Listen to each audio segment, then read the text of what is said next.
যেখানে যে অবস্থায় অবস্থান করছেন আমি প্রত্যেকের শ্রীপাদ পদ্মে ভক্তিপূর্ণ প্রণাম জানাই শ্রীমতী রাধারানী এবং শ্রী গোবিন্দের শ্রীপাদ পদ্মে তৎসহ প্রণাম জানাই সুবর্ণনগর কলোনি প্রতি বৎসরের ন্যায় বাবাজিরা যে নামযজ্ঞের অনুষ্ঠান করে সেই উপলক্ষে কবিগান কমিটির ব্যক্তিবর্গ যে কয়জন যারা এই আসরটাকে স্বর্গের ন্যায় সৃষ্টি করেছেন, হরিকথা কৃষ্ণকথা গৌরকথা কহিবার একটা স্থান তৈরি করে দিয়েছেন, তারাও সামান্য মানুষ নয়। বহু জন্মের স্বীকৃতির ফলে তবেই এই জন্মে কৃষ্ণ ভক্ত মেলে। এক জন্মে সাধুসঙ্গ হয় না, বহু জন্মের কর্মের ফল। আপনার পাশের বাড়ির বৃদ্ধ লোকটা শুয়ে আছে, সে এখানে আসে নাই। আবার 5 বছরের বাচ্চাটা সে চলে আসছে। এখন আপনি এই বৃদ্ধ লোকটাকে দোষ দেবেন না? দোষ দেবেন না। কেন দেবেন না? এটা তার দোষ না, তার বহু জন্মের কর্মের ফল যে এত তাড়াতাড়ি তার সাধুসঙ্গ ভাগ্যে হবে না। কিন্তু ওই বাচ্চা ছেলেটার কর্ম ভালো, তাই তাড়াতাড়ি ওর সাধুসঙ্গ হলো। এটা তার কর্মফল। এই জন্য যারা এই অনুষ্ঠানটাকে সৃষ্টি করেছে এবং যারা পরিচালনা করছে, প্রত্যেকটি ব্যক্তিবর্গের শ্রীপাদ পদ্মে ভক্তি অর্ঘ্য দান করি। অক্লান্ত পরিশ্রম করে একটা অনুষ্ঠানকে চালাতে হয়, তো সামান্য কথা নয়। কয়দিনের জন্য তারা নিজের সংসারের সুখ দুঃখ সব ভুলেই যায় শুধু অনুষ্ঠানটাকে ঠিক রাখবার জন্য। অনেকে আছে গোবিন্দ মন্দিরটা এখনো সঠিকভাবে তৈরি হয়নি, কিছুটা কাজ বোধহয় বাকি আছে, নাকি বাকি আছে না? তাহলে সারাদিন তারা ক্লান্ত পরিশ্রান্ত হয়ে ভক্তের দ্বারে দ্বারে গিয়ে ওই 1 বস্তা সিমেন্টের দাম, 1000 ইটের দাম এনে এনে তারা গোবিন্দ মন্দিরটা করেছে। কেন করছে? তারা কি জানে যে চিরদিন তারা থাকবে? তারাও জানে আমরা থাকবো না, তবুও সম্মিলিতভাবে করে রাখা হচ্ছে। ভবিষ্যৎ প্রজন্ম যারা এখানে এসে পাড়া দিয়ে অন্তত রাধা গোবিন্দের মূর্তি দর্শন করে, তাদের যাতে ধর্মের প্রতি মনটা আকৃষ্ট হয়, তারাও যাতে ভাবতে পারে যে তাদের পূর্বপুরুষ গোবিন্দের আরাধনা করত। অতীতের যে মন্দিরগুলো বিলুপ্ত হয়ে গেছে, এখন মাটির তলে সেই মন্দিরগুলো পাওয়া যায়, তাই তো? তা থেকে আমরা বুঝি কি যে আমাদের আদিম পুরুষ এই মূর্তির উপাসনা করত। তাহলে চিরদিন আমরা থাকবো তা তো না, হয়তো কোনো একদিন প্রলয় হবে, বা প্রলয় না হোক একদিন তো হবে। শেষের দিন তো একদিন আসবে, যুগ নষ্ট হবে। হরিভজন পাগল বলেছিল, কলির শেষে হবে এক জবান, ডাকের মাথায় মানুষ থাকবে, কোটা দিয়ে বেগুন পাড়িয়ে খাবে। আপনি দেখেন আগাটায় গাট হবে, সব হয়ে গেছে না? এত বাজার ছিল নাকি আগে? এখন মোড়ে মোড়ে বাজার, মোড়ে মোড়ে বাজার, মানে হাঁটতে গেলে দোকানের অভাব নাই। আমি আমার বাবাকে দেখেছি, আমার বাবা সেই নিমিজিমির থেকে রানাঘাটে বাজার করতে আসতো 40 কিলোমিটার হেঁটে। শুধু আমার বাবা না, এখানে অনেকের বাবাই আছে, সত্যি কথা কি না? কাছাকাছি বাজার ছিল না, আঁটু সমান কাদা ছিল, কাদার মধ্যে দিয়ে যেতে হতো। বিয়ে করতে যেত গরুর গাড়িটি, এখন তো ট্যাক্সি হয়েছে, টাটা সুমো হয়েছে, তখন আসিল নাকি? হরিভজন পাগল তখন বলে গেছিল যে ঘাটায় ঘাট হবে, মানুষের বৃদ্ধি হবে। হরিভজন পাগল বলছিল যে মানুষের বৃদ্ধি হবে, মানির মান থাকবে না। আছে আগে আমরা মাস্টার মশাই দেখলে সাইকেল থেকে নেমে আগে শিক্ষক মশাইকে আমরা প্রণাম জানাতাম বা তার কাছে অনুমতি নিতাম যে স্যার আমি যাব। শিক্ষক মশাই অনুমতি দিতেন, হ্যাঁ তুমি যেতে পারো। বা তিনি তার সম্মান রাখার জন্য ছাত্রের তিনি বলতে, তা তুমি নামতে গেলে কেন? গেলেই তো পারতে। তিনি যেমন সম্মান দেখাতেন, ছাত্র তেমন শিক্ষককে সম্মান দেখেছেন। এখন কি তাই আছে? আর বাবা, মাস্টার হাঁটিয়ে যায় আর ছাত্র সিগারেট টানে, সম্মান কোন জায়গা গেছে? আগে যদি খালি দেখতো যে ছোট কাকা হেঁটে আসছে, বিড়ি যে কোন জায়গা রাখতো তার ঠিক নাই, বিড়ি খেতে গিয়ে যে কত লেপ পোড়ায় ফেলছে ঠিক নাই।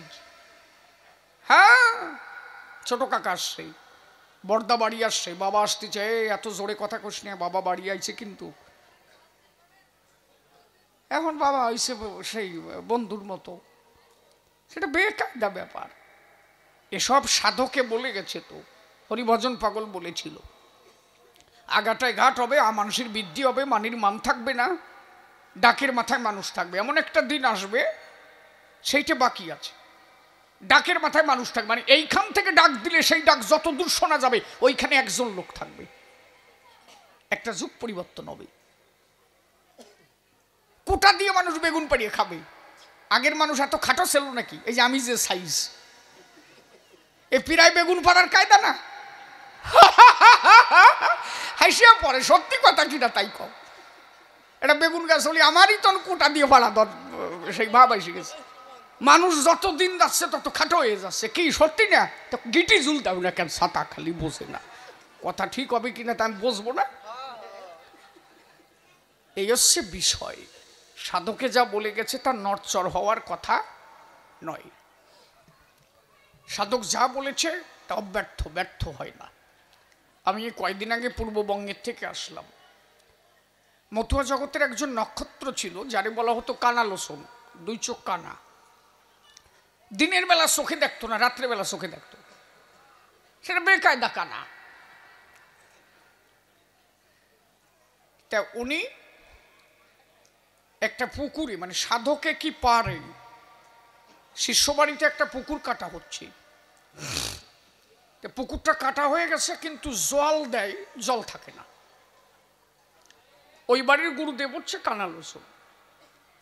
তা সবাই গিয়ে গুরুদেবের কাছে বলেছে, তাই গুরুদেব আমাদের তো উপায় নাই, জল দিলি জল যায় কোন জায়গায়, এ পুকুরে যে জল থাকে না। গুরুদেব করলো বর্ণনা, অসুবিধা হবে না, দেখা যাক কি করা যায়। কথা কই না, আমার আজকে কইছে একটু দুটো একটা ফয় ফাজিল কথা কইও, গুরুগারা বলে রস পায় না। কালকে তো কোনো বাজে কথা কই নাই, কইছি কি তাই না বাবা? আমি ভেবেছিলাম আজকের দিনেও ওইভাবে উঠে যাক ফালা, না হ দিলি কাজ হবে না, আমার কয়ে দিছে আজকের হতে কাজ হবে না। হ্যাঁ, গুরুগারা যায় ধরেছে, ধুর বাউল গান দেবো একটু টুটু টুটু টু করবো, খালি ধর্ম কথা কও, তার মধ্যে সে কুরু কুরু নাই। ওরা তো বোঝে না। এই আমরা দুটোটা বাজে কথা বলি, অনেক বৃদ্ধ লোকে বলে উনি বাজে কথা কয় কেন? আমরা বলতে চাই না। আমি আমার মুখটা খারাপ করব কেন? আমিও তো চাই কিছু ভালো কথা বলে যাতে পরমার্থ জগতের কিছু সঞ্চিত হয়, কিন্তু পারি না কিছু লোকের ঠেলায়। কিছু লোক আছে যারা দুই চারটি বাজে কথা, ফয় ফাজিল কথা শুনবার জন্য তারাও আসে, একটু হাসবো, একটু হাসতে চাই নাকি? এই জন্য তাদের কারণে দুটো চারটে বাজে কথা সবাই বলতে হয়। এইবার ওই কানালোচন ওরা পুকুর কেটেছে যখন, আনিয়া ব্রাহ্মণ করবে পুকুর সংশোধন। হয়তো কোনো কারণ আছে, জল থাকে না, এখন ওই ব্রাহ্মণে মন্ত্রতন্ত্র পড়ে ওই জায়গাটা শুদ্ধ করবে, পুকুরে যাতে জল থাকে। এই কথা কইে না, এত কথা কয় কারা? ওই যে কাত্তা, কার বাড়ির তারে চুপ করে ধরে রাখ। তা পুকুর কাটা হয়ে গেল, পুকুরের ভিতরে একটা বেদি করা হলো। আমি প্র্যাকটিক্যালি দেখে আসছি। তো বেদি করার পরে কোনো একজন ব্রাহ্মণকে নিয়ে যখন ওই জায়গাটাকে শুদ্ধ করে পূজা দেবে ওই বেদির উপরে, গুরুদেব কানালোচন এসেছে ওদের ঘরে। ওরা বলে, তাই বাবা আজকে এই ব্রাহ্মণ ঠাকুর এনেছি, মন্ত্রপুত করবো ওই পুকুরটারে যাতে জল ভালো থাকে। বলে ভালো, অসুবিধা কোন জায়গায়? তা আমার খবর দেছো কি কারণে? বলে বাড়ির গুরুদেব, আপনি থাকবেন, তাতে সমস্যা কোথায়? বলে ঠিক আছে। তা ঠাকুর মশাই কনে? বলে ফুল পাতার জোগাড় করতেছে, পুজোয় বসবে। উনি তো দিনের বেলা চোখে দেখে না, ওর শিষ্যগুলোও জানে বাবা দিনে চোখে দেখে না। উনি করেছে কি, ওই ঘরের থেকে বেরোয় আস্তে আস্তে হাঁটি হাঁটি হাঁটি হাঁটি হাঁটি হাঁটি পায়ে ওই পুকুরের মধ্যে ঢুকে গেছে। পুকুরে ঢুকে যাওয়ার পরে ওই যে বেদিতে পুজো হবে উনি ওই জায়গায় যেয়ে প্রস্রাব করছে। উনি চোখে দেখে না। সাধুর ব্যাপারটাই তো আলাদা, বুঝলিয়া। এখন ওই বাড়ির মালিক ডাক দিছে, বাবা কইয়া কি পুজো হবে সেই যে জায়গায়, তোমার মুতার জায়গা ঠিক নাই ওই জায়গায়। সে তো তোরা জানিস আমি চোখে দেখি না, তা আগেতে বলবি না। আমি তো ভাবছি ফাঁকা জায়গা। যাকে ধরে নিয়ে ঠাকুর মশাই বলছে, সি সি সি সি এইরকম গুরুদেব বানাইছো তোমরা, এটা বেদি বানাইছি, মুতার জায়গা পাই নাই, সেই জায়গা মুতিছে। কানাল হোসেন বলে, ঠাকুর মশাই আমার বড় ভুল হয়ে গেছে, আমি ভাবি নাই যে এই জায়গা বেদি আছে। ঘরে যেয়ে বসতে দিয়েছে, বলছে বাবা যাক যাও হয়েছে। আর ঠাকুর মশাই বলছে কোনোভাবে কিছু করা যায়? বলে হ্যাঁ যায়। এখন ওইটারে মন্ত্র করি ওই প্রস্রাব শুদ্ধ করে দেবো মন্ত্রের ঠেলায়। যাকে দেখো যদি কি হয়। ক্রিয়া চলতেছে। কি হয়েছে? তো অত জোরে কথা কস কেন? এ জায়গা মানুষ আছে এটা বুঝিস না? গুরুদেব বারান্দায় বসে আছে, কি বলবো আপনাদের কাছে। এখন ঠাকুর মশাই ওই বেদি শুদ্ধ করতেছে। শুদ্ধ করার পরে বলছে না শুদ্ধ হয়ে গেছে, আর সমস্যা নাই, তাড়াতাড়ি এসে পুজোয় বসবো। বেলপাতা খুঁজতে ঠাকুর মশাই আবার ঘরে গেছে। ওই কানাল হোসেন আবার বার হয়েছে। ওই ঘর দিয়ে বার হইয়া আউর আটতে আটতে আটতে আটতে আবার ওই জায়গা যেয়ে প্রস্তাব করছে। ঠাকুর মশাই বলছে যে তোকে বাড়ির এ পুকুরির জল থাকবে না, এ ভাব ভালো না। তোকে গুরুদেব যদি ওই জায়গা ঘন ঘন মতে জল থাকে, ও আমি আর শুদ্ধ করে পারবো না। গুরুদেব বালিকরে ডাক দিয়ে বলছে, থাই খোকা এইদিকে আয়। তা ও আনছিস কি কারণে? কি কারণে আনছিস? এবারের গুরুদেব তো আমি, বিচারটা তো আমার পরে দিবি। আমি আগে কব, তারপরে তো সেই জায়গা যাবি। আমার অনুমতি নিছিস? নিস নাই। মনে করিস তাই আমি কানা, চোখে দেখি নাই। তো বেদিটুক ভালো দেখছি। ওই পুকুরের মধ্যে যে বেদি হয়েছে ওইটি আমি টের পাইছি। বলছে যা, এই 2 বার মুতিয়ে থুয়ে গেলাম, আর জীবনে এই পুকুরের জল কমবে না। আমি কানাল হোসেন এই 2 বার মুতিয়ে থুয়ে গেলাম, আর জল কমবে না। মনে রাখিস, সমস্ত গাছের পাতাও যদি এই পুকুরে পড়ে, এই পুকুরের জল কোনোদিন নষ্ট হবে না। আজও পর্যন্ত সেই পুকুরের জল সবাই খায়। এত গাছের পাতা পড়ে ওই জল ডাবের রসের মতো, সেই জল আজও নষ্ট হয় না। কানাল হোসেন চলে গেছে প্রায় 80 বছর আগে, এখনো তার কথা কিন্তু রয়ে গেছে। সাধক চলে যায়, তার কথা কিন্তু থেকেই যায়। সাধক যা বলে তা ব্যর্থ হয় না। এই জন্য হরিভজন ঠাকুর বাবা পাগলা একদিন মুর্শিদাবাদের উপর দিয়ে যাচ্ছে। এই যে পাগলদের খেলা, কে বোঝে তার লীলা।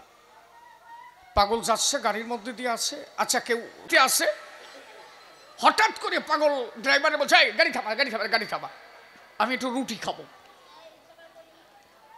আমার খিদে পাইছে। কি বলবো আপনাদের কাছে, পাগল আমার রুটি খেতে গেছে।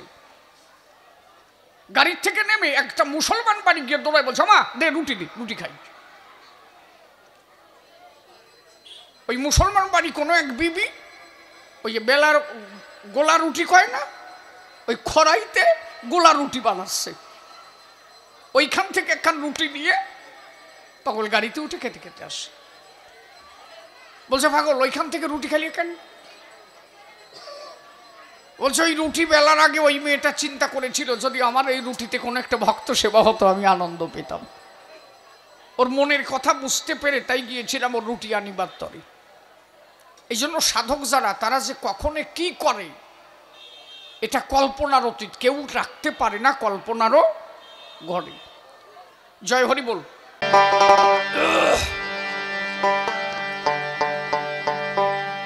কমিটির লোকজন যারা একটু ট্যাকেল দাও, ওই জায়গাটা তো ভিড় কেন, ওই জাম ওখান থেকে তারাও সবাই রে।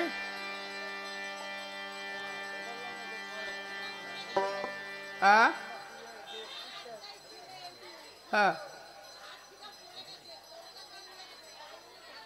এইখানেই বাড়ি। তাহলে তো সে আমার কথা ফেরায় ঠিকই হয়ে গেছে, মরার কান্না কান্না আরম্ভ হয়েছে। যাকে ও মায়ের কোনো একটা ছেলে, বাচ্চা ছেলে ছাদ থেকে পড়ে গেছে, হ্যাঁ, তাকে কলকাতা নেওয়া হয়েছে। আপনারা সবাই আশীর্বাদ করবেন, সবাই উলুধ্বনি হরিধ্বনি, জয় জয় রাধা গোবিন্দ নিতাই গৌর হরি গুরু চাঁদ প্রেমানন্দে, একবার হরি হরি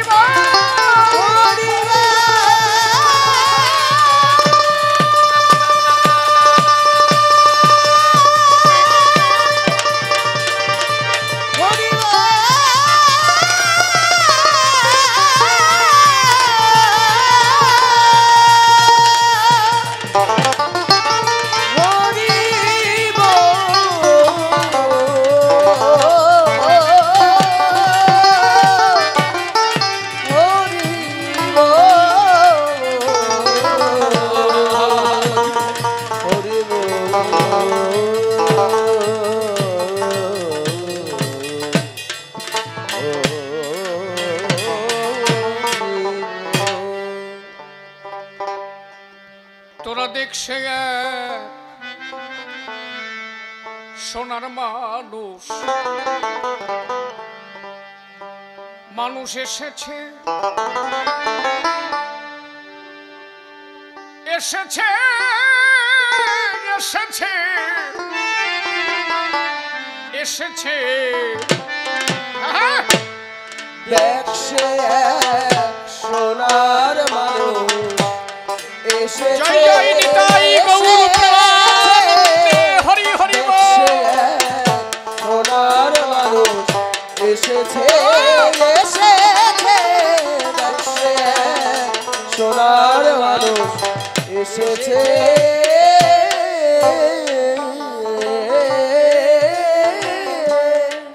ও মানুষ কোন দেশে ছিল, কার কাছে? ও মানুষ কোন দেশে ছিল, কার কাছে? মানুষ কোন দেশে ছিল, কার কাছে? এত বিধির গঠন নয় গো কখন। একটু রেস্ট থাকবে, এই মাইক ম্যান একটু রেস্ট রাখ। এত বিধির গঠন নয় গো কখন,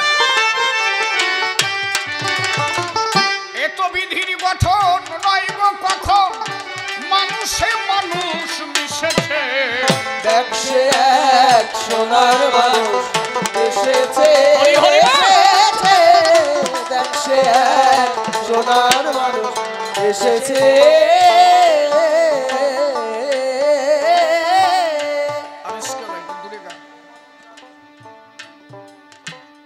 এত বিধির গঠন, এত বিধির গঠন নয় গো কখন। আবার এই একটা গান যদি তুই বুঝিস, তাহলে তুই যা প্রশ্ন করেছিস তার সব জবাব এই গানের বল। এই গানটা কার জানেন? এই যে আমরা অনেকে বলি না মতুয়া বৈষ্ণবের মধ্যে কত একটা ফারাক, এই গানটা কিন্তু মতুয়া ধর্ম প্রচারক, জয়পুর নিবাসী কাশীনাথের পুত্র শ্রীমৎ স্বামী তারকচন্দ্র সরকার মহাশয়।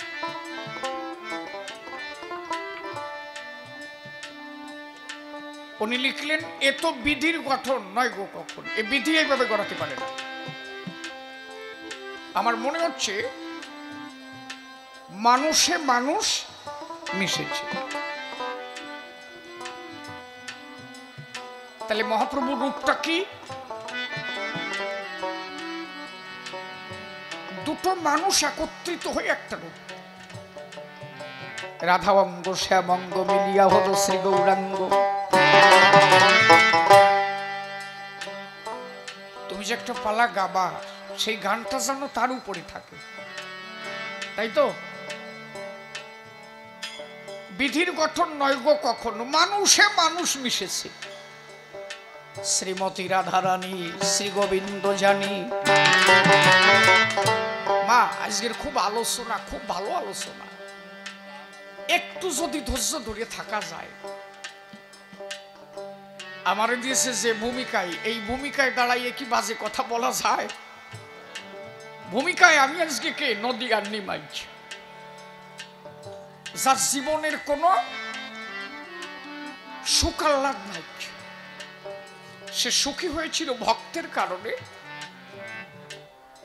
ভক্তের দীন দশা দেখে ব্যথা পেয়ে বুকে রাধাঙ্গ শ্যামঙ্গ মিলিয়া এক অঙ্গ গৌরাঙ্গ হয়ে নদীয়ার ঘরে ঘরে হরিনাম বিতরণ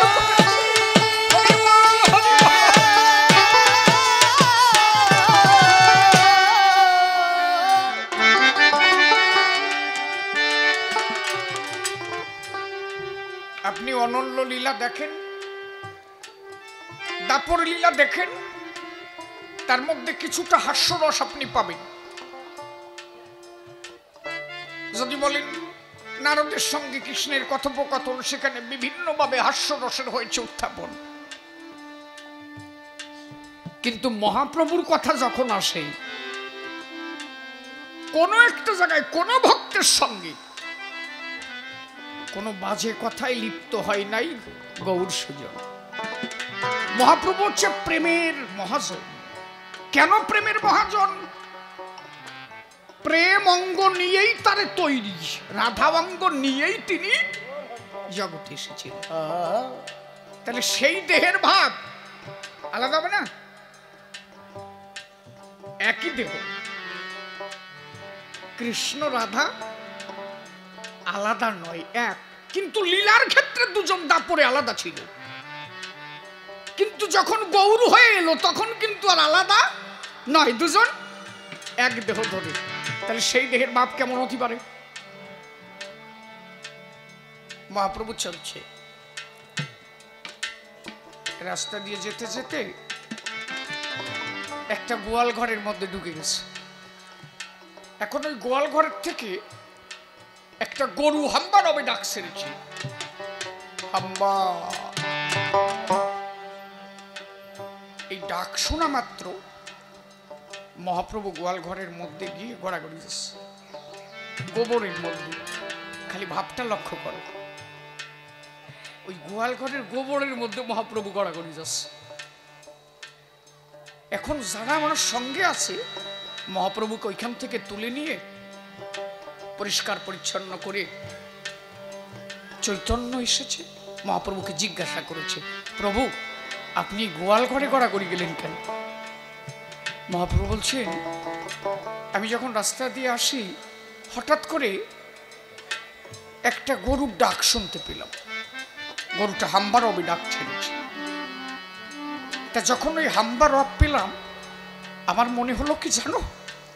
আমার মনে হলো বৃন্দাবনে গোবিন্দ তার বাঁশরির তান দিয়েছে, গোবিন্দ তার বাঁশরি বাজিয়ে দিয়েছে। তাই বাঁশরির গান শুনে বৃন্দাবনের গাভী বৎস তারা হাম্বা রবে ডাকছে।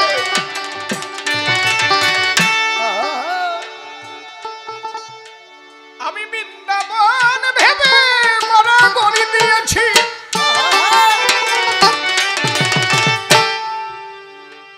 ওটা যে গোয়াল ঘর এই ভাবনা আমার ছিল না। আমি ভেবেছি ওটা শ্রীমধুর বৃন্দাবন। তাহলে আপনি ভাবেন, একটা গোয়াল ঘরকে যিনি বৃন্দাবন ভাবতে পারেন, কতখানি ভাবাচ্ছন্ন হলে একজন মানুষ গোয়াল ঘরকে বৃন্দাবন ভেবে গড়াগড়ি দিতে পারে? তার মুখে কোনো বাজে কথা শোভা পায় কি? নদীর পাশ দিয়ে যাচ্ছেন, যেতে যেতে মহাপ্রভু নদীতে ঝাঁপ দিলেন, নদীর তল তলে তলিয়ে গেলেন। কেন? ওই যে জলটা নীল রং দেখেছিল, জলের কালার নীল দেখে মহাপ্রভু ভাবলো, এই বুঝি আমার প্রাণ গোবিন্দ। গোবিন্দের প্রতি এত টান কেন? অঙ্গটা তো রাধা। অন্তরে কৃষ্ণ অঙ্গ, বহিরঙ্গে রাধা অঙ্গ।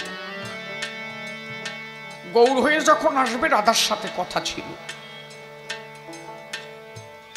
তুমি যে গৌর হবা,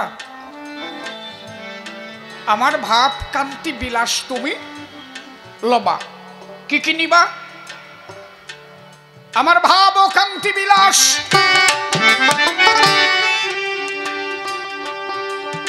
তুমি আমার ভাব নিবা। তা আমার ভাব যদি তুমি পাও, তোমার যে কি হবে তা তো আমি জানি। আমার বিলাস যদি তুমি পাও, তোমার কি হবে আমি জানি। আমার কান্তি যদি তুমি পাও, তোমার ভাব কি হবে আমি জানি। একটা কথা কি জানো, আমি থাকতে তোমার কোমলঙ্গে কোনো আঘাত লাগুক এটা আমি চাই না। কারণ আমি তো রাধা, তুমি তো আমার প্রেম বুঝাবার জন্য তুমি ভক্ত হয়ে যাবা। তা আমার প্রেম যে কি প্রেম এইটা তুমি যে বুঝতে যাবা, আমি জানি তোমার পরিস্থিতি কি হবে নি। অতএব একটা কাজ করো, কি তুমি থাকো ভিতরে, আমি থাকবো বাহিরে। শিলা শৌকতের চূর্ণ বিচূর্ণ অংশ যাতে না লাগে তোমার গায়ে, বহিরঙ্গের সমস্ত আঘাত আমি নিজে বাইরে থেকে রক্ষা করব। এই জন্য গৌরবর্ণাকৃতি মহাপ্রভুর দেহখানা, কারণ ওর উপরটা রাধা অঙ্গ, ভিতরে কৃষ্ণ অঙ্গ। এই জন্য তারক কলম দিয়েছিল, ভিতরে তার কৃষ্ণ অঙ্গ, বহিরে রাধা অঙ্গ। রাধারানী কথা দিলেন, আমি বাইরে থাকবো, বাইরের থেকে যাতে কোনো কিছুতে তোমাকে আঘাত না করতে পারে, সমস্ত আঘাত আমি রাধা সহ্য করব। মহাপ্রভু সেই ভাবাচ্ছন্ন, রাধার ভাব তো নেছে রাধার ভাব। তাহলে রাধার ভাবটা কি? কৃষ্ণ বলে কান্না করা। কৃষ্ণ তো কৃষ্ণ বলে কাঁদে নাই, তা কৃষ্ণ যদি গৌর হয়, সেই কৃষ্ণ কৃষ্ণ বলে কাঁদে কেন? নাকি আমি তো আমার নাম করে কানবো না, কানবো কি শেষে শেষে করে কানবো নাকি?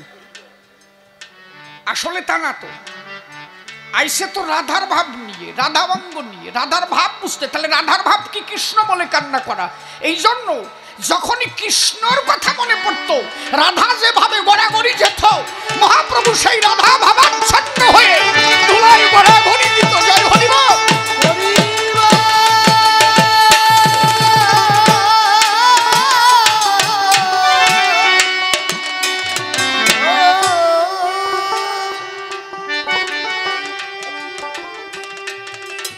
সমুদ্রের জল নীল দেখে মহাপ্রভু ডুব দিলেন, ওই বুঝি আমার কৃষ্ণ। তাহলে কতখানি ভাবাচ্ছন্ন মহাপ্রভু।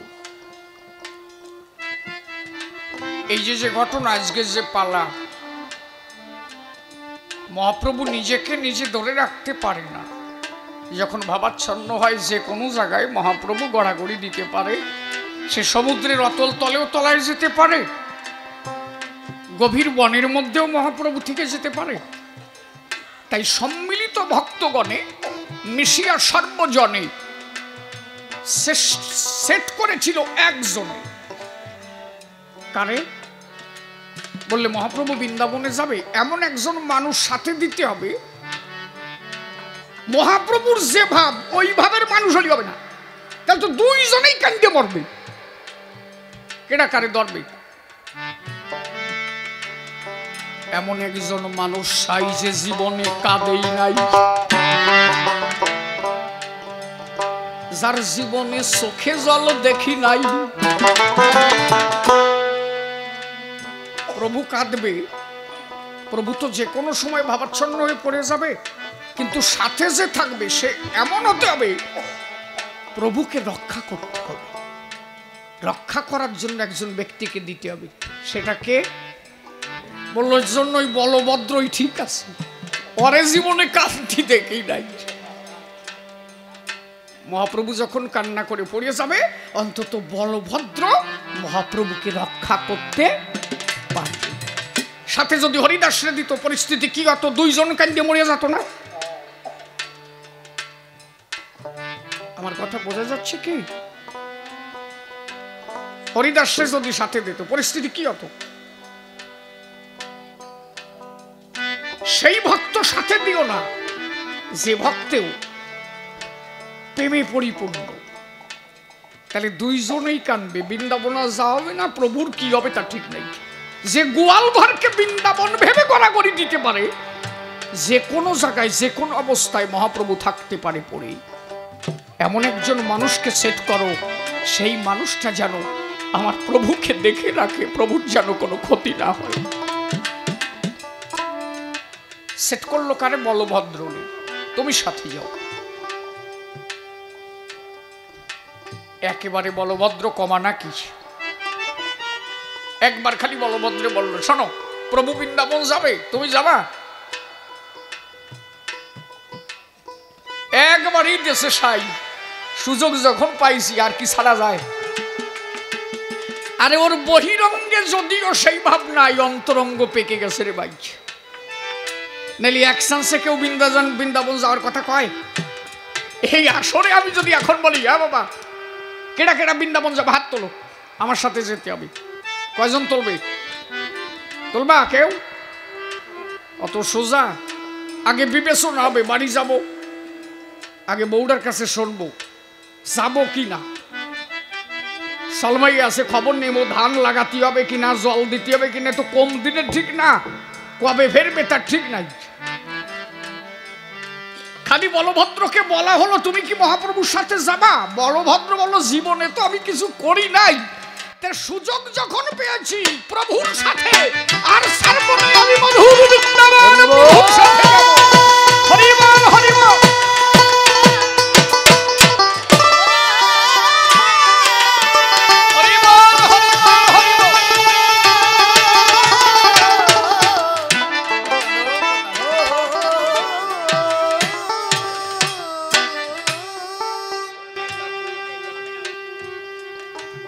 বলভদ্র একেবারে যে কমা ভক্ত তা নয়, হয়তো তার বহিরঙ্গে ভাব নাই, অন্তরঙ্গে ভাব যেটা বহিঃপ্রকাশ হয় নাই। এমনও মানুষ আছে না? এই ভাবটা কেমন জানো? কিছু কিছু মানুষ আছে দেখবা চোখ টোক লাল হয়ে যায়, সবাই কান্দে, ও চোখ দিয়ে জল পড়ে না, কিন্তু চোখ টোক লাল হয়ে যায়, মানে বুঝতে পারে না, বুক ফাটিয়ে যায়। এর লোক আছে না? কানতে পারে না কিন্তু ভিতর দিয়ে জ্বলিয়ে যাচ্ছে, এরকম আছে না? বলভদ্রর হচ্ছে সেই ভাব। সেই ভাব যদি না হবে, একবারে কথা দেবে আমি বৃন্দাবন যাব, বলভদ্রের সাথে মহাপ্রভু রওনা দিয়েছে। আলোচনা এইখান থেকে শুরু। আলোচনা সভাতে বসে শোনেন বিজ্ঞ লোকে, আমি আর শিশির সরকার নাই, এবার হলাম নদী আর নিমাই, দাঁড়াইয়ে বলি সভায়, বিপক্ষে বলভদ্র শুনেছেন সবাই। আসিয়া বলভদ্র সত্যি মানুষটা ভদ্র, অত্র যেভাবে করেছে আলোচনা, যাচ্ছি মোরা দুইজন, আছে সেখানে খান্ডিবন, হরি করি দাঁড়াইয়েছে দুইজনা।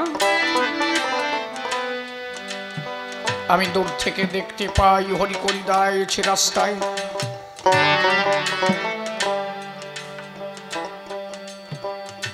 বারণ করি বারে বারে বলেছে কিন্তু সবার ভিতরে, বারণ কিন্তু তুমি শোনো নাই। জয় হরি বলে বসে শোনেন জ্ঞানী দলে, মহাপ্রভু কিন্তু চলছে তখন তালে তালে। বারে বারে বলভদ্র বারণ করছে, সামনে যাওয়ার দরকার নাই। হরি করি মানে, হরি মানে সিংহ, করি মানে হাতি।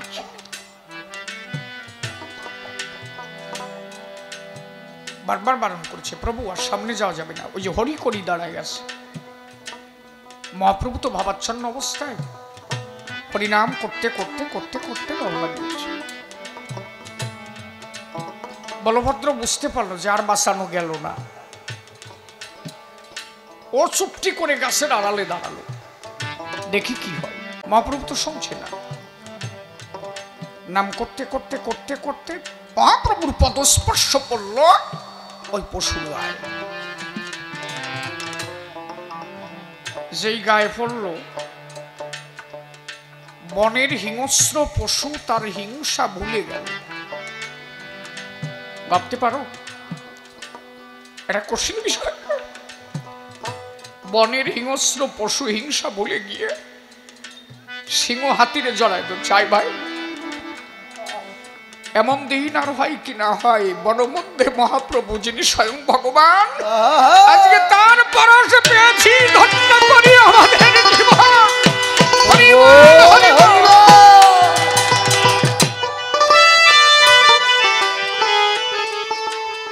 ওরা পশু দুইজন গড়াগড়ি করেছে, তখন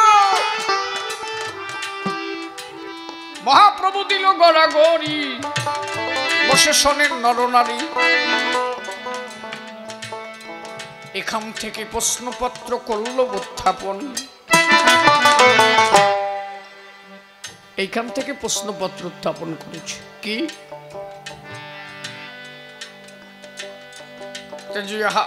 হরি করি ওরা যে নৃত্য করলো, ওরা যে গড়াগড়ি দিল, এটি তোমার গুণী হলো না নামের গুণ হলো না ওই জায়গার গুণী হলো? বিষয়টা কি কারণে ওরা বনের পশু হিংসা ভুলে গিয়ে ভাবাচ্ছন্ন হয়ে ওরা ভুলিয়ে গেল, হরিনামে নৃত্য শুরু করলো? শোন,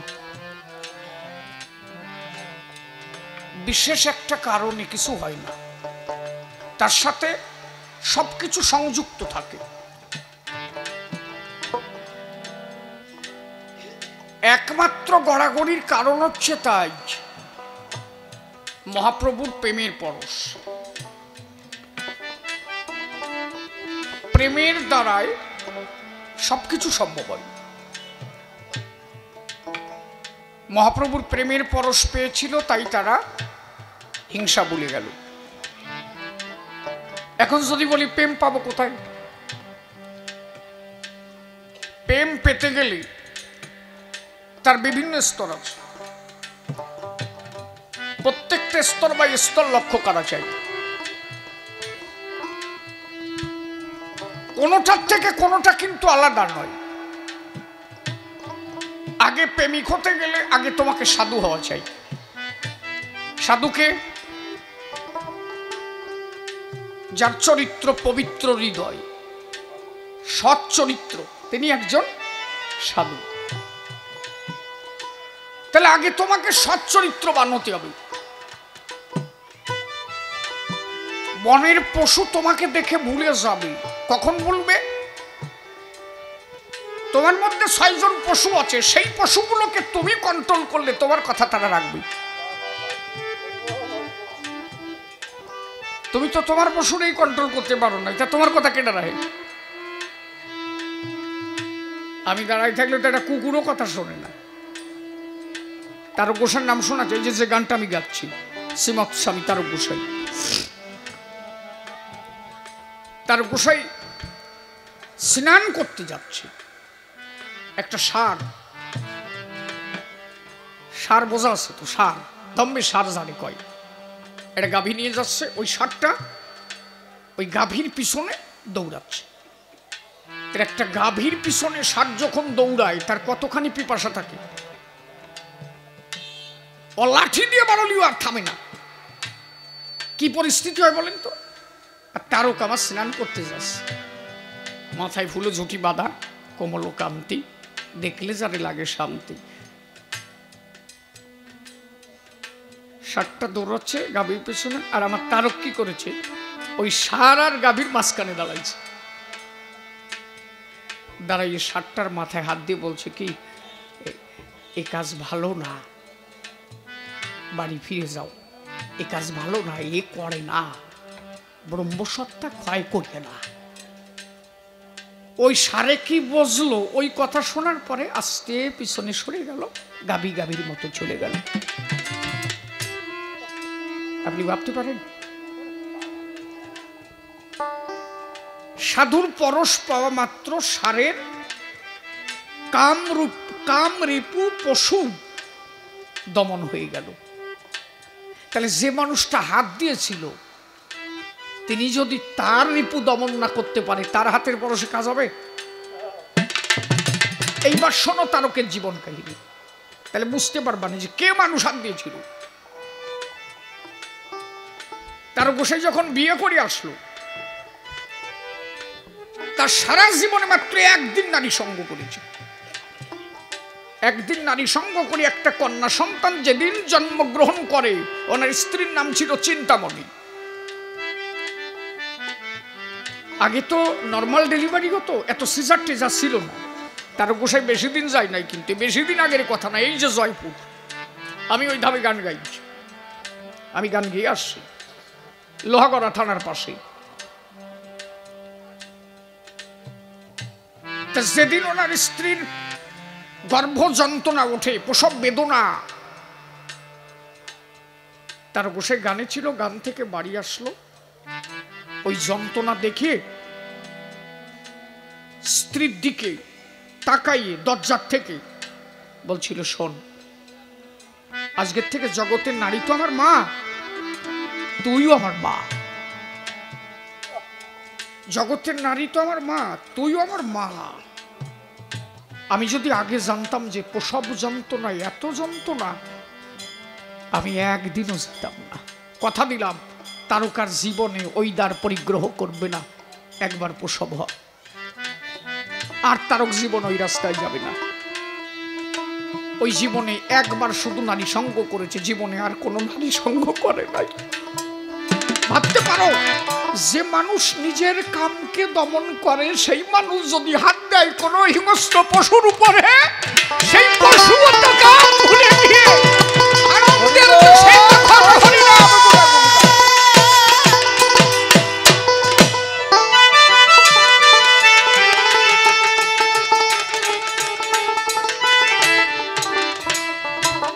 তাহলে দেহের ষড়রিপু কাম, ক্রোধ, লোভ, মোহ, মদ, মাৎসর্য, সেই সরপশুকে যিনি করেছে দমন, সেই মানুষ পশুর গায়ে হাত দিলে পশুও কন্ট্রোল হয়ে যায় তখন। আর হাতখানা দিয়েছে কোন মানুষ, এটা ভাববা না? এখনো যদি কয় যে মহাপ্রভু নিজের মহিমা নিজে প্রকাশ করে, এটা না। আমি তোমাকে বোঝাচ্ছি বলভদ্র, তুমি বোঝো। তাহলে প্রেমিক কখন হবা? আগে নিজের চরিত্র শুদ্ধ রাখবা। সত্যবাদী জিতেন্দ্রীয় হইবেন যেই, না থাকুক ক্রিয়া কর্ম হরিতুল্য সেই। ইন্দ্রগুলোকে জয় করো, সত্য কথা বলো, অনব্রত সারাদিন হরিনাম করবা। হরিনামে কাজ হয়, কেডা কইছে? হরিনামে পাপ খণ্ডে, কহে কোন খণ্ড? আবার বলছে, একবার হরিনামে যত পাপ হরে, পাতকীর সাধ্য কি? তত পাপ করে, তাই তো? আমি সারাদিন হরিনাম করবো আর মিথ্যা কথা কব, কাজ হবে? হ্যাঁ, একটার সাথে একটা সংযুক্ত না। কোনটা তুই তুমি কোনটা ধরবা? প্রেম যে পাবা, আগে নিজের চরিত্র ঠিক করো, বাক্য সত্য কও। যেমন কোন মানুষের যদি জ্বর হয়, তা জ্বর ডাক্তারের কাছে গেলে কি কবে? যে ওষুধ দিলাম, জম্বির খাও, আর ওই জলের মধ্যে যে সুমনি দিয়ে খাও, জ্বর সারবে না। ও প্যারাসিটামল গোলায় খালিও কাজ হবে না। ওই কয়েকদিন ডাক্তারে কয় কি, শোনো বাবা, তোমার জ্বর সারবে না, একটা কাজ করো। কি?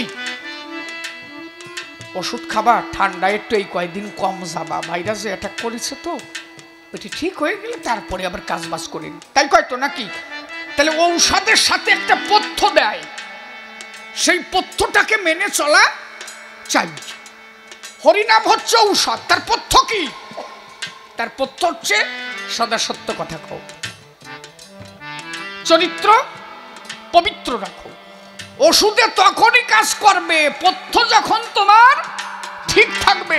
তাহলে প্রেম তুমি তখন পাবে ষড়রূপ দমন করো, সত্য কথা কহ, চরিত্র পবিত্র রাখো, হরিনাম করো, তবেই যে প্রেমের জন্ম হবে।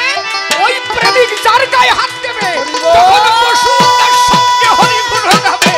হরি বল, হরি বল, হরি বল।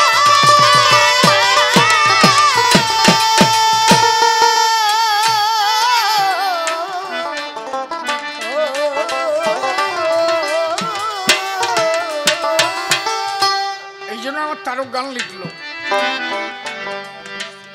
ছিল মানুষ যার হুজুরি, করেছে তার কি ধন চুরি, হয়েছিল ফেরবারি, এমনই জ্ঞান হতেছে।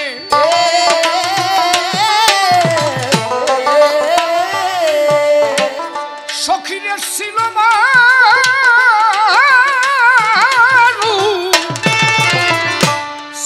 মানুষ যার হুজুরি, করেছে তার কি ধন চুরি, হয়েছিল ফেরবারি, এমনই জ্ঞান হতেছে।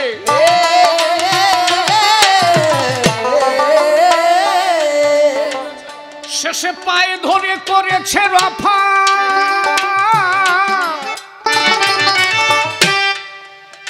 শেষে পায়ে ধরে করেছে রফা, তাইতে দিয়ে অঙ্গে ঝাপা,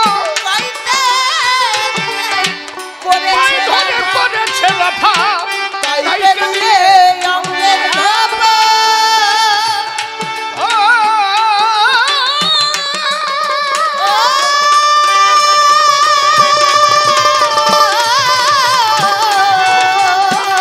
পায়ে ধরে করেছে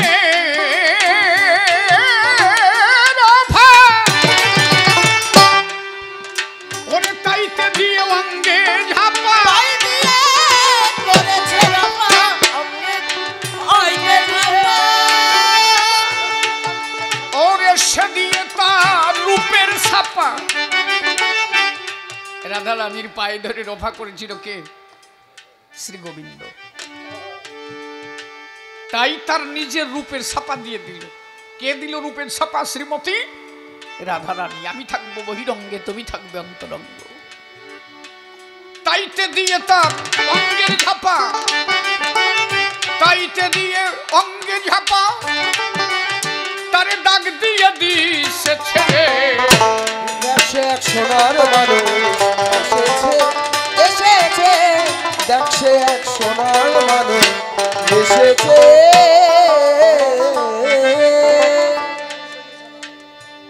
যেন বড় মানুষের নিশানা,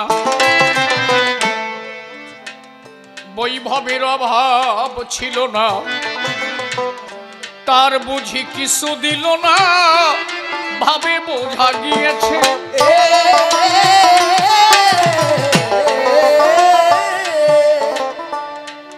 সখীরে ওলো প্রাণ সখীরে, যেন বড় মানুষের নিশানা, বৈভবের অভাব ছিল না, তার বুঝি কিছু দিল না, ভাবে বোঝা গিয়েছে।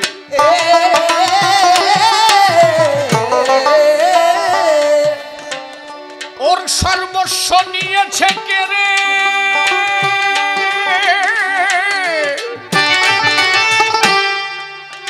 উহার সর্বস্ব নিয়েছে কে রে?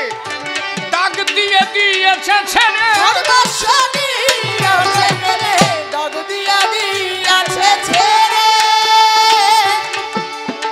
ওরে মনা গুনে যাচ্ছে পুরে, সে যে মনা গুনে যাচ্ছে পুরে, জুলাতে না পারতেছে। দেখছে একশো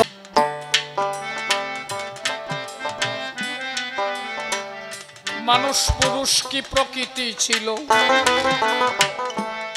তার নিদর্শন নাহি হলো।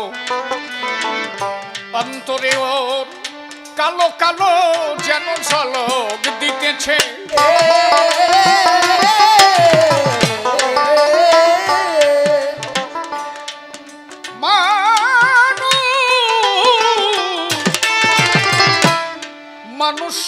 পুরুষ কি প্রকৃতি ছিল,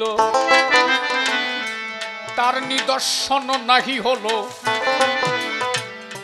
অন্তরেও কালো কালো যেন ঝলক দিতেছে।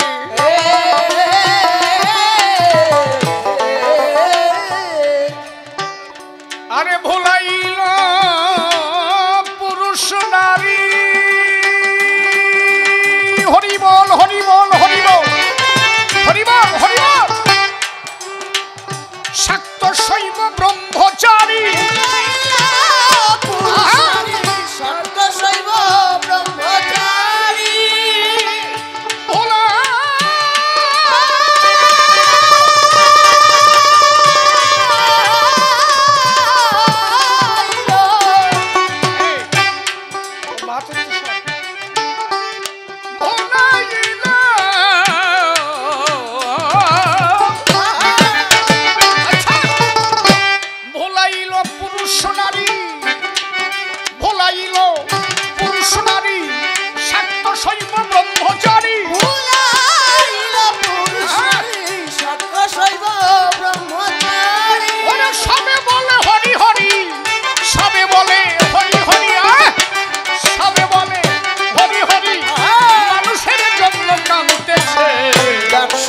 সোনার মানুষ এসেছে, এসেছে, দেখছে এক সোনার মানুষ এসেছে। সখী রে ওরে ভোলাইল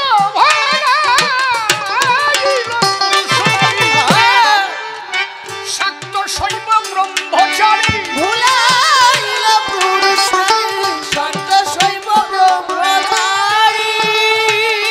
সবে বলে হরি হরি, সবে বলে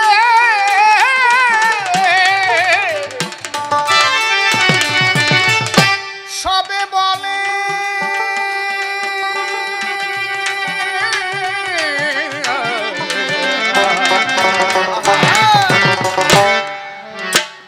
সবে বলে হরি হরি, সবে বলে হরি হরি, মানুষের জন্য আনতেছে। দেখছে এক সোনার মানুষ এসেছে, এসেছে, দেখছে এক সোনার মানুষ এসেছে। সখীরে যে দেশে ছিল এই মানুষ, খেয়েছে সেই দেশের মানুষ, তাইতে উহার মনির মানুষ এ শাস্তি করে দিচ্ছে।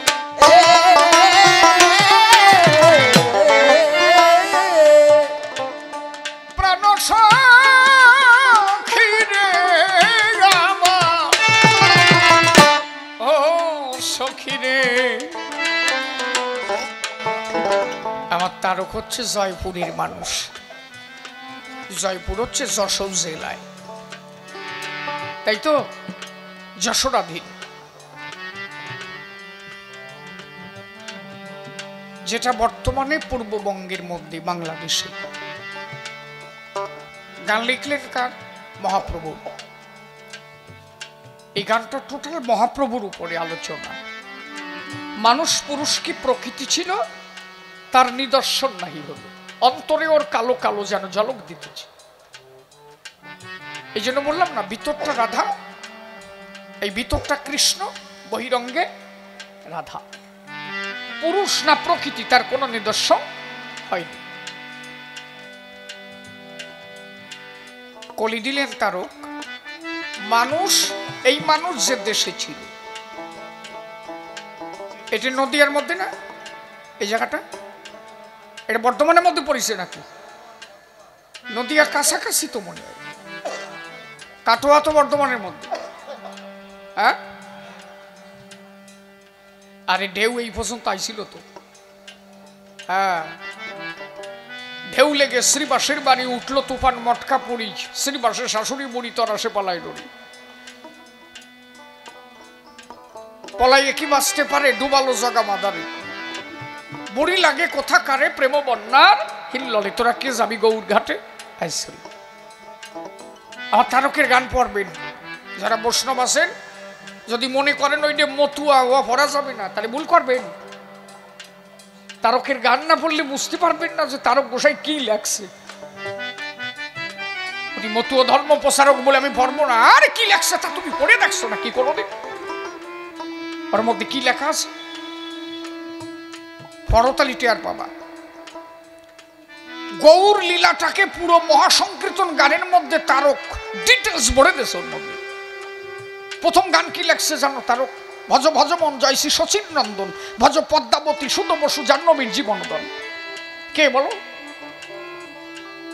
এই কয় বই কি কয় যে ওই মতুয়ার লোক এই হরিচাঁদের কথা লেখছে, তাই লেখছে। মহাপ্রভুর হরিচাঁদ তো আলাদা না, কিন্তু লেখাটা কি বুঝবা না?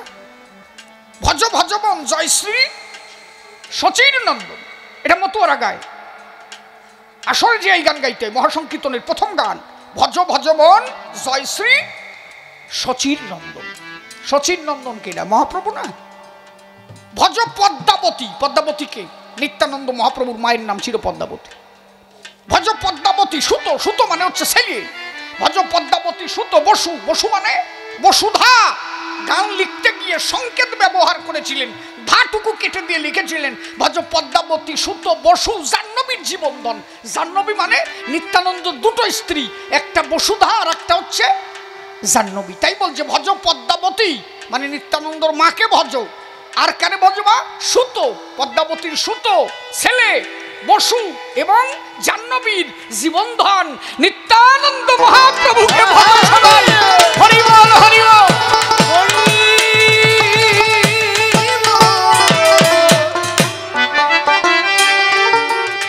এই জন্য কারো সম্বন্ধে নিন্দা করার আগে তাই আগে স্টাডি করবে ওর মধ্যে কি লেখা আছে, তাই তো নাকি? আগেতে বলে ফেললাম ওইটা ধর্ম প্রচারকের গান গাওয়া যায়।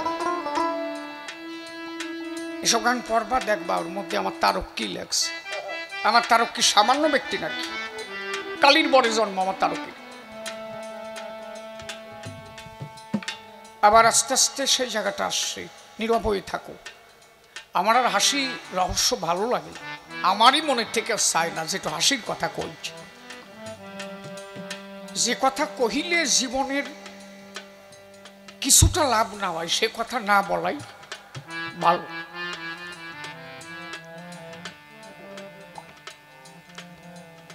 তারক গোসাই ঢাকা জেলায় কবি গানে যাচ্ছে। তারক সরকার উনি কিন্তু কবি গান গাইতো, আমি শিশিরই বলছি, পরে পালাই আলোচনা করব। একটু বলি নাকি? মনে পড়ে গেল বলি। তা ঢাকায় কবি গানে যাচ্ছে, বাবা হরিচাঁদের কাছে যে প্রণাম দিয়েছে, বাবা আমি গানে যাচ্ছি। কোথায় যাবি? ঢাকায়। জন্ম হয়েছিল কালীর আশীর্বাদে। ওনার বাপ কাকারা ছিল ৬-৭ ভাই। একজনের নাম ছিল চোরামণি শিরোমণি আর বাবার নাম ছিল কাশীনাথ। এই যে কলকাতা যে কালী মন্দির, দক্ষিণেশ্বর কালী, ওই কালী মন্দিরে তখন তারক গোসার জেঠুমশাই এসে প্রণাম করে। নাম ছিল চোরামণি, মাজার সমান চুল ছিল। ওই চুলের হাওয়া লাগলো কালীর গায়ে। কালী বলল কি, পুরোহিতকে বলল কি, ওই চুল কেটে যদি আমার একটু চামড় বানায় হাওয়া দেয়, ওই চুলের হাওয়া যে কি সুন্দর আমি পাই নাই। স্বপ্নের ঘরে পুরোহিত এসে, এই কালী এসে পুরোহিতকে বলল, পুরোহিত কথা নাও, তুমি তাড়াতাড়ি ওই চোরামণির কাছে যাও। চোরামণি কি করে? তখন কলকাতায় দারোগার চাকরি করে, প্রশাসনিক ক্ষমতা। লোকটা নয় অযথা, বসে শোনেন বিজ্ঞ শ্রোতা। চোরামণির কাছে গিয়ে বললো যে, তুমি যে কালকে মাকে প্রণাম করেছ, তোমার চুলের হাওয়া মায়ের লাগছে গায়ে, মায়ের যে কি ভালো লাগছে, যদি চুল কেটে একটু দাও, মা হাওয়া খায়। চোরামণি বলছে, আমি তেল সাবান দিয়ে চুল বানাইছি, কালিরি দেবো নাকি? ও কালিরি দেবার জন্য আমি চুল বানাই নাই, ভক্ত কুবানা। পুরোহিত এসে বলছে, মা চুল টুল দেবে না। কয় যে কেন? কয় যে তেল সাবান দিয়ে চুল বানাইছো, কালিরি আমি দেবো না। কয় যে ওই জন্যই তো ওই চুল আমার ভালো ঠেকছে। বলছে মা ও যে দিতে চায় না, বলছে সময় হলে আমি নিয়ে নিবানি। এদিকে হলো কি চূড়ামণি শিরোমণি, তখন অখণ্ড ভারতবর্ষ ভাগাভাগি হয় নাই। চূড়ামণি শিরোমণি নৌকা করে নদী দিয়ে যাচ্ছে। কালির তো টার্গেট আছে, ওই চুল নেবে। মাঝ নদীতে নৌকা গেছে, চূড়ামণির বিসূচিকা আরম্ভ হয়ে গেছে। বিসূচিকা মানে বোঝো, ডায়রি বমি, যারা এক কথায় আগে বলতো কলেরা রোগ। একবার হাগা দুইবার বমি থাকলো তো জাগা জমি, কি গুছাই ঠিক তো? মানে একবার হাগা দুইবার বমি হয়ে গেলি কার সারা, আর থাকার কায়দা নাই। আর মরক কিভাবে ধরতো? ওই গোড় গ্রামের এক কোণাতে মরা ধরতো, সাপ অতি অতি আসতো। ঠিক করছি তো নাকি?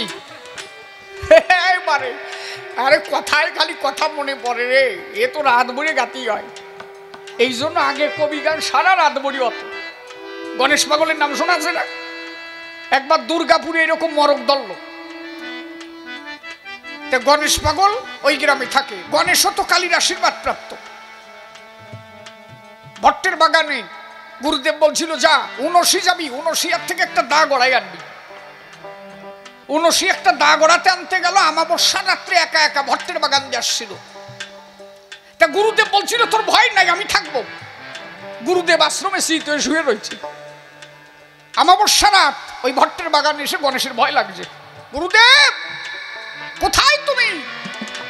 গুরুদেব তো লেকচার মারিয়ে সারা, ও তো আশ্রমে শুয়ে রয়েছে। এখন নারায়ণ চিন্তা করছে, শিষ্য হয়েছে গুরুমুখী, এখন গুরু যদি রক্ষা না করে ঈশ্বরকে কেউ মানবে না। নারায়ণ ভোলানাথকে বললেন কি, তাড়াতাড়ি ওর গুরুদেবের রূপ ধরে সামনে দাঁড়াও। ওপরা কপাইলে তো শুয়ে রয়েছে লিকসার দিয়া। সামনে যে দাঁড়ালো, বলো আমি এসেছি তো, চল যাই। ওই ভট্টের বাগানের মাঝখানে একটা বেদি ছিল, কালীর বেদি, ওখানে পুজো দিত সবাই। দিনের বেলাও কেউ রাত তো দূরের কথা, দিনের বেলা ভয়তে ভট্টের বাগানে কেউ ঢুকতো না। বাংলাদেশের সর্ববৃহৎ হিন্দু ধর্ম পীঠস্থান সেটা হচ্ছে গণেশ পাগলের, ৩৫০ বিঘে, সব থেকে বড়। জানা আছে তো? সব থেকে বড় ৩৫০ বিঘে। এখন আর কত দূর থাকবে নেতা ঠাকুরই জানে, আমিও সব জানি না। কি হবে ঠাকুর জানে নাকি?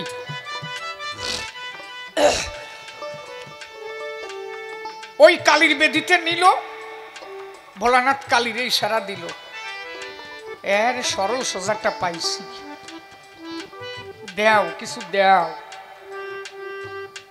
কোলে নিয়ে মা সব দিল, বড়িয়ে দিল, যা ওটার অভাব থাকলো না, কিন্তু বুঝতে দিল না। ভোলানাথ ওদিকে কালী, দুইজনে মিলি শক্তি যদি করে প্রদান, তার আর কিছু বাকি থাকে নাকি তখন? ওরা যে বলায়, এটা তোর গণেশ টের পায় না, ও তো জানে গুরুদেব। বাবা রাত পোহায় যায়, চল চল চল তাড়াতাড়ি যাই। দা হাতে নিয়ে যাচ্ছে, গুরুদেব আগে আগে। ভোলানাথ দেখে যে প্রায় বাগান পার হয়ে যায়, একটু জোর পায় হাঁটা দিচ্ছে, যাতে গণেশ ধরিয়ে না পারে, বুঝলি? গুরুদেবের সাথে হাইটিয়ে পারে না। গুরুদেব জোর পায় হাঁটা দিছে। গণেশ কয়ে, বাবা আসতে হাঁটো। কয়ে, তুই হাঁটিয়ে আসবো? আর নাই, ভাবছে বাবা আগে আগে গেছে, যাক। ওই দা নিয়ে আশ্রমের দরজায় দাঁড়াইছে। গণেশ পাগলের গুরুদেবের নাম ছিল বিন্দু দাস পাগল, বিশুদ্ধ বৈষ্ণব ছিল। আশ্রমে যে ডাক দিছে, বাবা, বাবা তো ঘুমায় রয়েছে। বাইরে দাঁড়ায় বলছে যে, কেবল হাইটি আসলি আমার সাথে, এইরকম গম ঘুমাতি পারো তুমি? কেবল আসলি আমার সাথে, এত কিসির গম তোমার? গণেশ তো জানে বাবা ছিল, আসলে যে ওটা কে এইটা তো জানে না। হ্যাঁ বাবা লাভ দিয়ে উঠছে, তাই তো গণেশে তো কথা দিছিলাম ভট্টের বাগানে ভয় টয় পালিয়ে আমি যাব। কি হলো? গণেশ আইসিস? দরজা খুলে বিন্দু দাস পাগল বেরোচ্ছে। এইরকম ঘুম ঘুমাতে পারো? কেবল আমার সাথে হাইটি আসলে এইরকম ঘুম ঘুমা কামাই তুমি? বিন্দুদাস পাগল তো মহা সাধক ছিল, ওই চোখের দিকে একবার তাকায় বুঝতে পারলো আমি তো যাই নাই, তবে ওজার কি পাপে এসে সে সামান্য মানুষ নয়, হয়তো আমার হয়ে রাধা গোবিন্দের কি পাওয়ার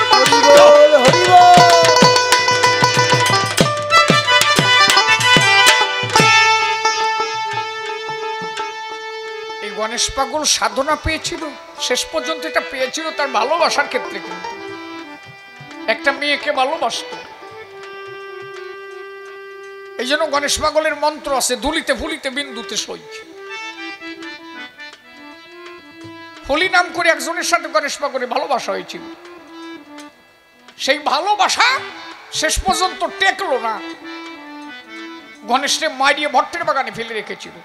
তারপরে বলেছিল যে যারে ভালোবাসলাম তারে যখন পেলাম না, এই জীবনে আর কোনো নারী ভালোবাসবো না, আমার ভালোবাসা আমি ঈশ্বরমুখী করে দেব। ভালোবাসায় ঈশ্বর পাওয়া যায় যদি সেই রকম হয়। এই যে তারক গোসাই, ওই যে চূড়ামণি নৌকা বেয়ে যাচ্ছে, ওর মধ্যে বিশুচি কারণ বলছে মারা যাবে। শিরোমণি বলছে ভাই চুল দিয়ে দরকার নাই, আমি বুঝে গেছি ওই যে কালী খড়গ নিয়ে দাঁড়া রয়েছে, চুল না নিয়ে যাবে না,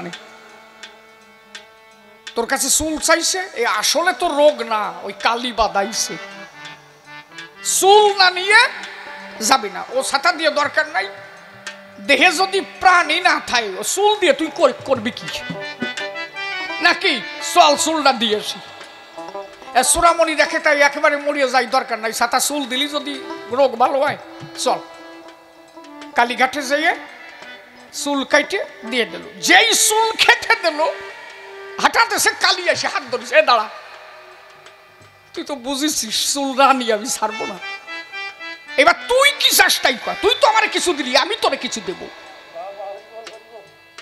ভক্ত যখন ভগবানমুখী হয় ভগবানও চায় ভক্তের আশা মিটাতে, তুই কি চাস? এ বাবা, এ বাবা হাসিস নে, এই হাসার কথা নাকি, ভাবের সময় কান্না না আসলেও একটু চিটিয়ে পড়তে হয়, কথা ঠিক তো নাকি? তুই কি চাস? শ্রমণী বলছে আমি কিছু চাই না, সারা জন্ম ধরে চুলটা তেল সাবান দিয়ে বানাইছি, সেইটুক যখন নিয়ে নিলি আমার আর কিছু দরকার নাই, আমার জাতি দেওয়াটা দিচ্ছে। বলে কিছু চাই? কিছু চাই না। কিছু চাইস না? আচ্ছা আমি যদি তোর ঘরে মাইয়ে হয়ে যাই, দর্শনটা কোথায় দেখেন, আচ্ছা আমি যদি তোর ঘরে মেয়ে হয়ে যাই, চূড়ামণি কয় যে তোর মতো কালী তারা মাইয়ে নেবো, 1 লাখ টাকা দিয়ে বিয়ে দেবো, সাটা আমি পারবো না। বলে ভক্ত বেকায়দা, ভগবানও সেইরকম ভক্তের পালায় পড়লি পরিস্থিতি খারাপ হয়ে যায়। কালী কয় যে তুই বলিস কি? আচ্ছা ঠিক আছে, আচ্ছা আমি যদি পুত্র হয়ে যাই, বলে তোর দ্বারা তো তা পারার কায়দা নাই। কালী কয় যে চূড়ামণি কি যে বলিস, তা আমি যাবো কেন, আমি আমার হয়ে আমার স্বামীর কাছে আবদার করব, মনে আছে ভাবো, আমার স্বামীর কাছে আবদার করলে আমার স্বামীর এক অংশ হয়ে তোদের ঘরে পাঠাবো, নিবি? চূড়ামণি শিরোমণি অর্থাৎ তারক গোসার বংশে কোনো পুত্র জন্মায় না, অভিশাপ ছিল। সে আর এক ঘটনা, ও সামনের বছর কবি গান গালি কবানি, সে বেতাল। এই যে কালী পুজোয় যারা পাঠা বলি দেয় না, এ কত বড় ভয়ানক খারাপ জানো?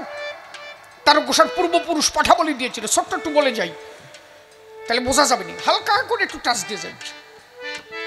পাঠা বলি দিয়েছিল, ওই পাঠা বলি দিতে গেলে ওরা 3 জন বৈষ্ণব এসেছিল বিশুদ্ধ, ওই বাড়ির গুরুদেব, তারা বলেছিল পাঠা বলি দিয়ে কোনো পুজো হবে না, বিশুদ্ধ বৈষ্ণব আচারে পুজো হবে। রাত্রেবেলা তারক গোসার এক কাকা ছিল 2 চোখ কানা, শম্ভুনাথ, ও কল কি সারা জনম ভরে পাঠা বলি দিছি, ও সাতা কার কথা শুনবো, পাঠা আনতে হবে।